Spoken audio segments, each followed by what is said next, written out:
Hello बच्चों, welcome to C sir classes. आज class 9 का चैप्टर फर्स्ट नंबर सिस्टम हम आपके साथ डिस्कस करेंगे और पॉइंट टू पॉइंट इस पे बात करेंगे। सबसे पहले आपकी जो बुक में रैशनल इरेशनल आप देख पा रहे हैं, फिर उसके बाद real numbers and real decimal expansion, operations on real numbers, loss of exponent for real number, ये सारी बातों को हम बहुत डिटेल्स में और बहुत अच्छी ट्रिक्स में, सॉल्व ट्रिक्स में समझेंगे और डायरेक्ट आते हैं टॉपिक के ऊपर। ध्यान दीजिएगा, आपने क्लास 8 में रैशनल नंबर पढ़ा था। अब मैं आज आपको पूरा फ्लो चार्ट समझाऊंगा कैसे आप रैशनल नंबर को इरेशनल नंबर को इजिली क्लासिफाई कर पाएंगे। ठीक है, ध्यान दीजिएगा।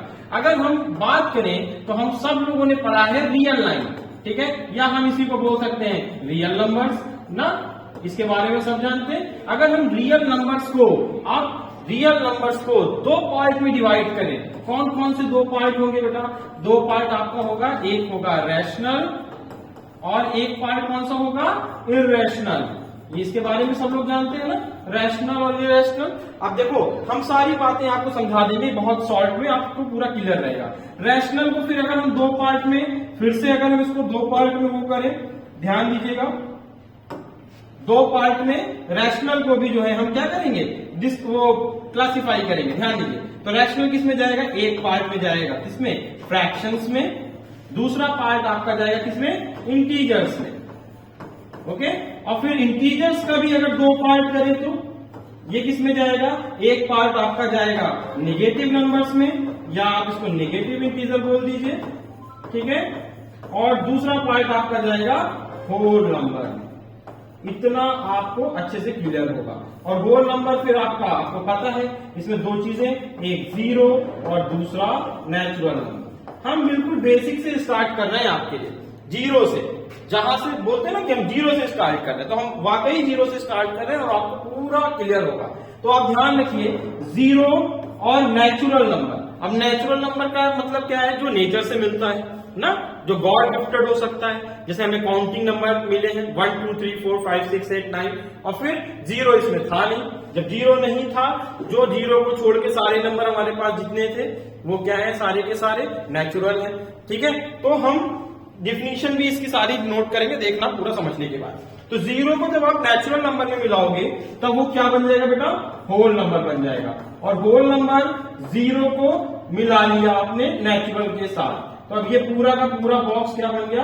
होल नंबर का बन गया। ठीक है, फिर निगेटिव इंटीजर्स, इसको हम किससे रिप्रेजेंट कर सकते हैं? निगेटिव इंटीजर्स को आपको पता है आई माइनस से, ठीक है, और एक और इससे रिप्रेजेंट कर सकते हैं जेड माइनस से। अब निगेटिव इंटीजर्स देखो क्या क्या होंगे, -1, -2, अप टू कहां तक? -n। एक चीज ध्यान दीजिएगा, जीरो के राइट साइड में आप जा रहे थे तो पॉजिटिव नंबर मिल रहा था, जीरो के आप लेफ्ट साइड में आ रहे थे तो क्या मिल रहा था भाई? देखो निगेटिव इंटीजर्स मिले ना। तो पहले क्या था कि जब जीरो और नेचुरल नंबर हमारे पास मिल गए तो हमें जरूरत पड़ी, जब हमें किसी चीज को निगेटिव में बताना होता था तो हमारे पास हमने सोचा समझा क्या, निगेटिव तो है ही नहीं मेरे पास कुछ बोलने के लिए। तो उस समय फिर इन चीजों को हम लोगों ने और कंटिन्यू किया तो हमारे पास निगेटिव इंटीजर्स भी आ गए। अब निगेटिव इंटीजर्स, होल नंबर पूरा कंप्लीट हो गया हमारे पास, पॉजिटिव भी हो गया, निगेटिव भी हो गया, जीरो भी हो गया। जब इन सबको मिला दिए तो हमारे पास पूरा एक कंप्लीट पैकेज बन गया, किसका? इंटीजर का, जिसको हम आई और जेड से रिप्रेजेंटेड करते हैं। ठीक है, बता दिया है आपको पहले भी, -n और ये चीज 1 तुम्हारा इधर -1 0 +1 अप टू +n तक हम लिख सकते हैं दोनों तरफ से। ये पूरा कंसिस्ट हो गया positive number and negative of natural numbers with zero, पूरा डब्बा कंप्लीट। तो ये किसका है बेटा? इंटीजर्स का है। अब बात आती है फ्रैक्शन की।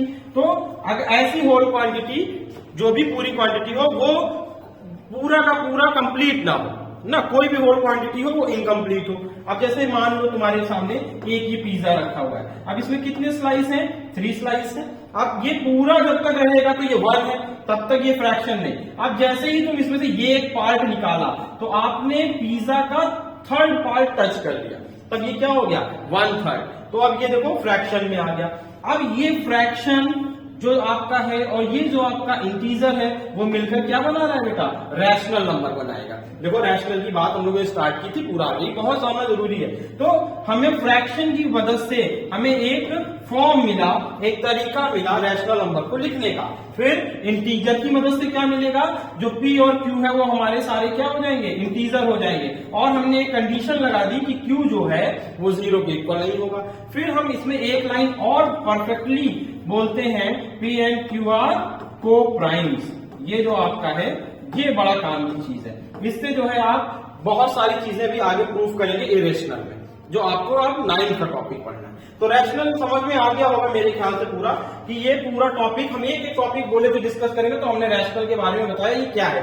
तो अगर आपका पहला क्वेश्चन इसमें 9th में ही फर्स्ट एक्सरसाइज में रहता है इज 0 और रैशनल नंबर, तो आप अब बता सकते हो कि 0 रैशनल नंबर होता है, क्योंकि कंडीशन ये है कि जो इसका q है वो 0 के इक्वल नहीं होगा, बट जो तुम्हारा p है वो 0 हो सकता है। तो अगर 0/1 लिखें, 0/2 लिखें, 0/3 लिखते ऐसे चले जाएं, तो ये सब का सब किस फॉर्म में दिख रहा है, p/q फॉर्म में दिख रहा है। और इसमें कंडीशन भी फॉलो हो रही है कि जो 1 2 3 है मतलब डिनोमिनेटर वो 0 भी नहीं है। दूसरा जो तुम्हारा p एंड q है वो को प्राइम है। को प्राइम का मतलब बता देते हैं, कुछ बच्चे सोच रहे होंगे को प्राइम्स क्या होंगे। तो को प्राइम्स ऐसे प्राइम जिनका कॉमन फैक्टर क्या हो, 1 हो। जैसे 1 से 3 भी कट जाएगा, 5 भी कट जाएगा। तो जो 1 है वो 3 और 5 के लिए कैसा काम करेगा, को प्राइम। और ये किस लिए है, क्योंकि दोनों प्राइम नंबर हैं और दोनों का कॉमन फैक्टर जब मिलेंगे ही नहीं, फैक्टर ही नहीं होंगे सेम, तो ये सॉल्व नहीं होगा, कटेगी नहीं वैल्यू, तो हमेशा फ्रैक्शन में रहेगी, तो p/q होगी। ये ध्यान में रखिएगा। अब बाकी जो इरेशनल मीन्स क्या होगा, नॉट रैशनल। अब इसका मतलब क्या है कि जो रैशनल की प्रॉपर्टी को फॉलो ना करे, मतलब जो p/q फॉर्म है इसके फॉर्म में हम इसको ना लिख पाए, इरेशनल को ना लिख पाए। जब इसके फॉर्म में हम नहीं लिख पाएंगे और इसमें कोई नो कॉमन फैक्टर्स होंगे तो हम इसको इरेशनल बोलेंगे। ध्यान रखना, जो इसकी प्रॉपर्टी को फॉलो नंबर नहीं कर पाएंगे वो सारे के सारे इरेशनल हो जाएंगे। फिर आती है लास्ट बात, जो है कि रैशनल और इरेशनल दोनों नंबर को हम कहां पे दिखा सकते हैं, नंबर लाइन पे, रियल लाइन पे, रियल नंबर जिसको बोलते हैं। तो उसमें सारे नंबर को फॉर्म करते हैं बेटा, ध्यान रखिएगा इसको। तो आप लोग इतनी चीजों से पूरा का पूरा इसको अपने ब्रेन में अच्छे से माइंड मैपिंग कर लीजिए। अब आपको कुछ नहीं हम भूलने देंगे, ध्यान दीजिए। पहले आप 0 पढ़े, 0 को नेचुरल नहीं मिलाया, होल नंबर मिला, होल नंबर में निगेटिव इंटीजर मिला तो क्या बना, इंटीजर बना। इंटीजर और फ्रैक्शन की मदद से हमने रैशनल बना दिया, देखो तुम्हारे सामने है, रैशनल भी बन गया। और रैशनल और इरेशनल को हम कहां पे प्लॉट करेंगे, रियल लाइन पे। रैशनल का मतलब क्या क्या, अब उसमें फ्रैक्शन, इंटीजर्स में क्या क्या, निगेटिव नंबर्स, पॉजिटिव नंबर, 0, कुछ भी, हम सब चीज को रियल लाइन पे दिखाएंगे। तुम 9th में जो सीखने वाले हो वो इरेशनल नंबर की प्लॉटिंग सीखोगे, वो भी हम लोग देखने चल रहे हैं। ध्यान से देखिएगा कि हम उसको कैसे करेंगे। ये हम पूरा इरेज कर दे रहे हैं और इसका एक आपको माइंड मैप बहुत अच्छा सा अभी इसके आगे वीडियो में फिर से मिलेगा, ध्यान रखिएगा पूरा डिटेल में, ठीक है। और मेरी एक प्रीवियस वीडियो है यूट्यूब पर जो आप लास्ट सेक्शन में जाके देख सकते हैं, उसमें मैंने नंबर्स लाइन पर पूरा का पूरा इसको बहुत अच्छे से एक्सप्लेन किया है।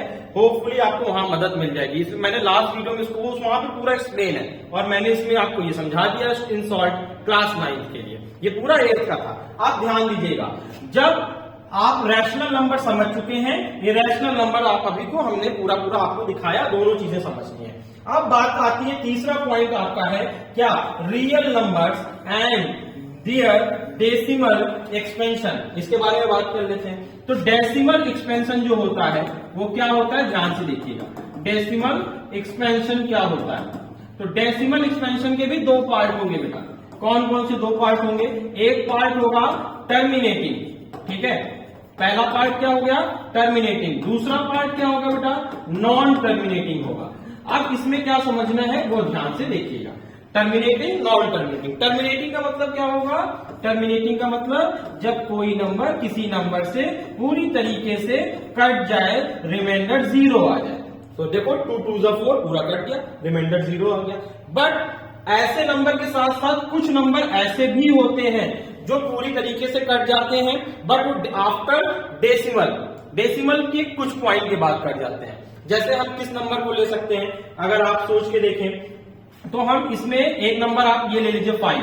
अब इसको 2 से डिवाइड करो तो 2 2 सा क्या होगा 4, माइनस किए 1 आया, पॉइंट लगाए 0 आया, 2 5 सा 10। अब ये नंबर भी जो आपका है, ये नंबर भी आपका कैसा है, टर्मिनेटिंग ही है, क्योंकि ये पूरी तरीके से कट गया, रिमाइंडर 0 हो गया है। दिमाग में अच्छे से इसको ध्यान से बात मेरी समझिएगा। ऐसे नंबर जो पूरी तरीके से सॉल्व हो जाए, जिनका रिमाइंडर 0 हो जाए, रिमाइंडर बिकम्स 0, तो ऐसे नंबर को हम क्या बोलेंगे, टर्मिनेटिंग। ठीक है, अब ध्यान रखना, तो यहां पे हम एक पॉइंट देखो लिख रहे हैं, रिमाइंडर बिकम्स 0।